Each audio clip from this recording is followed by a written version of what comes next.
తాము సంపూర్ణ ఆరోగ్యంతో ఉన్నామని తమను తిరిగి విధుల్లోనికి తీసుకోవాలని ఏపీఎస్ఆర్టీసీ డ్రైవర్లు మొరబెట్టుకున్నారు. తిరుపతి ప్రెస్ క్లబ్లో సోమవారం ఉదయం జరిగిన మీడియా సమావేశంలో డ్రైవర్లు Gangaiah, PV Reddy, YV Reddy, Dhananjayulu, Mubarak, late Ramana driver భార్య అరుణ రాష్ట్ర ప్రభుత్వాన్ని, ఆర్టీసీ అధికారులకు మొరబెట్టుకున్నారు. 2013వ సంవత్సరం నుంచి తాము మెడికల్ ఫిట్నెస్ సక్రమంగా లేదనే నెపంతో మమ్మల్ని విధుల నుంచి తొలగించారని వారు వాపోయారు. హైదరాబాద్లోని తార్నాకలో ఆర్టీసీ కేంద్ర కార్యాలయం వారు ఇచ్చిన అన్ఫిట్ సర్టిఫికేట్ తమ కొంప ముంచిందన్నారు. రాష్ట్రంలోని 13 జిల్లాల్లో సుమారు 900 వరకు ఇదే తరహాలో వీరంతా ఇంటి వద్ద ఉన్నారని తెలిపారు. తిరుపతి జిల్లాలో సుమారు 50 మంది వరకు డ్రైవర్లు గత 10 సంవత్సరాలుగా విధుల్లోకి తీసుకోకపోవడంతో నిరాశ నిస్పృహలతో కాలం గడుపుతున్నారని పేర్కొన్నారు. తమ కుటుంబ భారం కష్టమవుతోందని, పిల్లలను చదివించుకోవడానికి, కుటుంబాన్ని పోషించుకోవడానికి ఏ ఆధారమూ లేకపోవడంతో తాము కష్టాలు పడుతున్నామని వారు పేర్కొన్నారు. 2016వ సంవత్సరంలో ఏప్రిల్ 29వ తారీఖున హైకోర్టులో పిటిషన్ వేయడం జరిగిందని, 2024 ఏప్రిల్ 29న హైకోర్టు సానుకూలంగా స్పందించి సర్వీసులోకి తీసుకోమని ఆర్టీసీ అధికారులను ఆదేశించిందని వారు తెలియజేశారు. అయినా తమను విధుల్లోనికి తీసుకోవడం లేదని వారు ఆవేదన వెలిబుచ్చారు. ఈ విలేకరుల సమావేశంలో డ్రైవర్లు చిరంజీవి తదితరులు పాల్గొన్నారు. 2019లో సురేంద్ర ఎండి గారు వస్తే ఆయన కట్ చేసినాడు.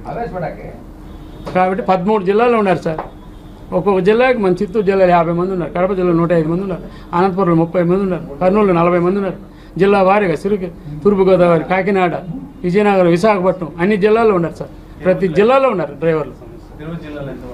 విజయవాడలో 30 మంది ఉన్నారు సార్. మనం పోయి కలిసి చూద్దామన్నారు. అట్లా అంతా సర్వీసే సార్.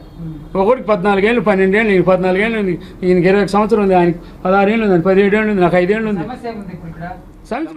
ఆర్ఎం గారికి అప్పీల్ పెట్టినాము. 29/4/2016లో మన ఆర్ఎం చెంగులరెడ్డి సార్కి మేము అప్పీల్ పెట్టుకున్నాము. కానీ ఆయన మనకు ఏం పట్టించుకోవడం లేదు. హైకోర్టులో కూడా 29/2/2024లో కూడా మనకు ఆర్గ్యుమెంట్ వచ్చింది. జడ్జిమెంట్ ఇవ్వమని చెప్పి ఆర్గ్యుమెంట్ వచ్చింది. 4 తూర్లు జడ్జిమెంటు మన లాయర్ మన కొట్లాడి జడ్జిమెంట్ తీసిచ్చారు. కానీ అది మనము ఆర్ఎం గారికి అప్పీల్ పెడితే ఆర్ఎం గారు ఏం చెప్పారంటే, నీకు 8 రోగాలు ఉన్నాయి, మేము ఇవ్వము అని చెప్పారు. మళ్ళీ నేను ఆర్ఎం గారికి పోయి కలిశాను.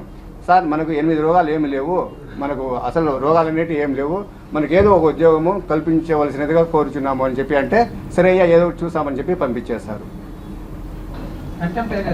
కంటెంప్ట్ వేసేసాం సార్. కంటెంప్ట్ చేస్తేనే వాళ్ళు సుప్రీంకోర్టుకు పోయాము అని చెప్పారు. కానీ సుప్రీంకోర్టులో మనకు ఎలాంటి రూపంలో లెటర్ కానీ ఏం కానీ ఇవ్వలేదు.